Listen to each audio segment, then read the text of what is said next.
বোলপুরে ভোর সকালে ভয়াবহ সড়ক দুর্ঘটনা, প্রাণ গেল ৩০ বছরের যুবকের। ৭ সকালে বোলপুরে ঘটে গেল মর্মান্তিক পথ দুর্ঘটনা। বোলপুর শ্রীনিকেতন রোডে শ্রীনন্দা স্কুলের কিছুটা দূরে একটি ট্রাক এবং বাইকের মুখোমুখি সংঘর্ষে প্রাণ হারালেন রিভু মণ্ডল, ৩০, যিনি বোলপুরেরই বাসিন্দা। স্থানীয় সূত্রে জানা গেছে, রিভু মণ্ডল প্রতিদিনের মতো বাইকে করে বাড়ি থেকে বের হয়েছিলেন। সকাল 6:30 নাগাদ শ্রীনন্দা স্কুলের কাছে পৌঁছতেই একটি দ্রুতগতির ট্রাক নিয়ন্ত্রণ হারিয়ে সোজা তার বাইকে ধাক্কা মারে। ধাক্কার তীব্রতায় তিনি রাস্তায় ছিটকে পড়ে গুরুতর জখম হন। পরে ঘটনাস্থলেই তার মৃত্যু হয়েছে বলে নিশ্চিত করেন পুলিশ।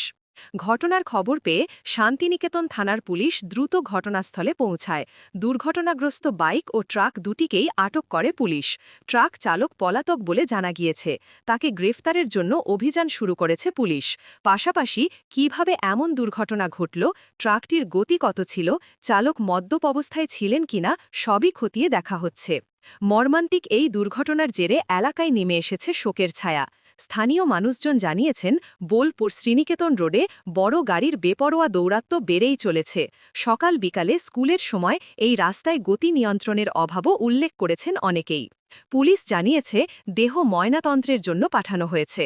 ঘটনার পূর্ণাঙ্গ তদন্ত